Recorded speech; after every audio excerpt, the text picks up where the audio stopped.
موجود ہے. تم کس بات پہ, تم بریگیڈیئر فائد کے کہنے پہ اس کو اپنا باپ بناتے ہو, اوپر جھوٹی خبریں لگاتے ہو. تمہیں شرم آنی چاہیے. ہم نے ہمیشہ اداروں کی عزت کی, ہم نے ہمیشہ پاکستان کی سالمیت کی بات کی, لیکن آج آئی ایس آئی کا ایک بریگیڈیئر فائد یہاں پہ بیٹھ کے پلان کر کے پاکستان کے اندر سے 9 مئی کی طرح کا سانحہ بنانے کے لیے گنڈے لے کے آئے. ان کو اسلحہ دے, ان کو اسلحہ دے اور نہتے کشمیریوں کے اوپر وہ فائرنگ کرائے. تو بریگیڈیئر فائد جو تم آئی ایس آئی کا ٹیگ لے کے مزے کر رہے ہو, ہم پورے ادارے کو, فوج کو کبھی ٹارگٹ نہیں کریں گے. ہر ادارے کے اندر اس جیسے گندے مردود لوگ موجود ہوتے ہیں.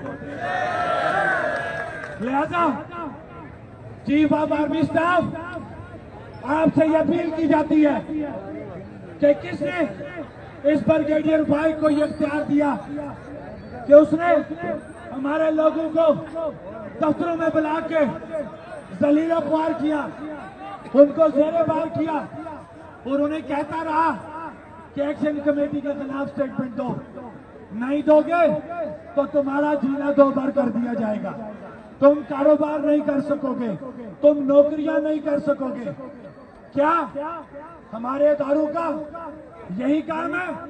نہیں, ہمارے اداروں کا کام بارڈرز پہ جا کے ڈیفنس کرنا ہے. آپ یہ بات بتائیں, کیا آئی ایس آئی کا یہ کام تھا کہ اس کا بریگیڈیئر دلالوں کو سامنے رکھ کے, سہولت کاروں کو سامنے رکھ کے, اور یہ یہاں کی بے غیرت انتظامیہ, بے غیرت وہ پولیس والے, وہ افیسران کہ جو اس کے آگے نہیں بولے, اور سب اس کے آگے جس طریقے سے وہ ان کو آرڈر دیتا رہا, انہوں نے ان دلالوں کو ساتھ رکھ کے آج نہتے لوگوں کے اوپر فائرنگ کروائی. کہاں پہ عدالت, کہاں پہ عدلیہ؟ کیا یہ قانون غریب کے لیے نہیں چلے گا؟ اس طریقے سے نہیں ہونے دیں گے ریاست کے اندر اس طرح دورہ میار. ہماری پرامن احتجاج, پرامن تحریک ہے جو پوری دنیا نے دیکھی ہے, اپنے بنیادی حقوق کی خاطر وہ تحریک ہے. تو میں یہ پوچھنا چاہتا ہوں چیف آف آرمی اسٹاف آپ سے, وزیر اعظم پاکستان آپ سے, کہ کون سا ہم نے جرم کر دیا, ہم کشمیریوں نے کون سا اتنا جرم کر دیا کہ وہاں پہ تو مقبوضہ کشمیر کے اندر ایک کافر ہمارے کشمیریوں کو مار رہا ہے. تو تمہارے پاس کیا اس کا جواب ہے کہ آزاد کشمیر کے اندر ہمارے مسلمان اداروں کے لوگ دفتروں میں بیٹھ کے اپنے اعلیٰ کاروں کو ساتھ رکھتے ہوئے, انتظامیہ اور پولیس کی سپورٹ دیتے ہوئے نہتے مسلمان کشمیریوں کے اوپر فائرنگ کروا رہے ہیں؟ پھر تم سے یہ سوال تو بنتا ہے کہ اس کافر میں اور تم میں کیا فرق باقی رہا؟ ایک منٹ, تم کس آزاد ریاست کی بات کر رہے ہو؟ یہ آزاد ریاست ہے کہ جس کے اندر اپنا حق مانگو تو تمہیں گولیاں ماری جاتی ہیں. تو تم کس طریقے سے اس کافر کو دنیا کے اندر یہ کہتے ہو کہ وہ ظالم ہے؟ وہ ظالم ہے اس لیے کہ وہ کافر اور مسلمان کی جنگ ہے. تم یہ بتاؤ کہ اگر تم مسلمان ہو تو تم نے اپنے ناقص مسلمانوں کو بنیادی حقوق مانگنے کے اوپر گولیاں کیوں ماری؟ تمہیں اس کا جواب دینا پڑے گا. میں بھی راجہ سہیب کی بات کروں گا, مرنا سب نے ہے, میں بھی مر جاؤں گا, لیکن بے غیرتی کی موت نہیں مروں گا انشاءاللہ. یہ وعدہ آپ لوگوں کے ساتھ کہ اس تحریک میں سب سے آگے رہوں گا انشاءاللہ. یہ نہیں ہوگا کہ کسی کے بچے کو ہم آگے کریں اور خود پیچھے رہیں. وہ بے غیرت ہوگا جو کسی کے بچے کے خون کے اوپر سیاست کرے گا. نہ ہم نے اس سے پہلے کسی کو کسی کے بچے کے خون پہ سیاست کرنے دی، نہ ہم اب کسی کو اپنے شہید کے خون پہ سیاست کرنے دیں گے۔ باتیں تفصیل سے ہو چکی ہیں۔ آج جو ہوا وہ پوری دنیا نے دیکھا۔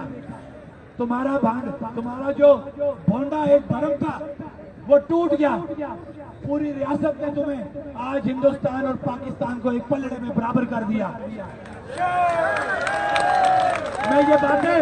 میں نے زندگی میں یہ باتیں نہیں کی، لیکن جب آج میں نے دیکھا کہ ISI کا بریگیڈیئر فائق جان بوجھ کے اپنی ذہنی تسکین کی خاطر کشمیریوں کو مارنے کی باتیں کر رہا ہے، دفتروں میں بنا کے ہمارے جو کتے یہاں پہ ہیں، جو سہولت کار ہیں، ان کو پیسے دے کے اسلحہ دے کے آج اس نے ہمارے کشمیریوں پہ گولیاں چلوائی، تو پھر ہمارا یہ سوال بنتا ہے کہ بتاؤ اس کافر میں اور تمہارے اندر کیا فرق باقی رہا۔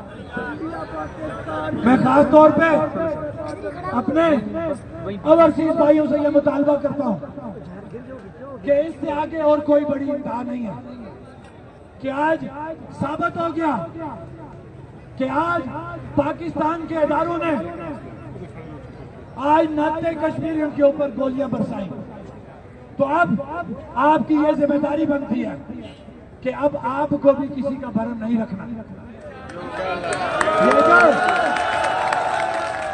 شوکت تیرے جانسار، آپ کیا کر رہے ہو ادھر کے نیچے ادھر خاموش، باقی خاموش،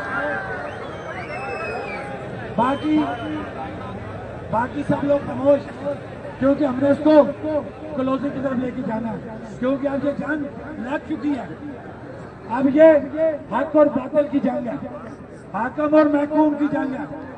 ہم نے کبھی آج بھی بحیثیت ادارہ ہم پاک فوج کو برا نہیں کہیں گے، یہ بات ذہن میں رکھیں، ہم بحیثیت ادارہ پاک فوج کو کبھی برا نہیں کہہ سکتے، لیکن اس کے اندر اگر کوئی گندی مچھلی موجود ہے بریگیڈیئر ہم اس کا ذکر ضرور کریں گے۔ یہ نہیں ہو سکتا کہ وہ پوری پاک فوج کو ڈیمیج کرے۔ اذان ہو رہی ہے۔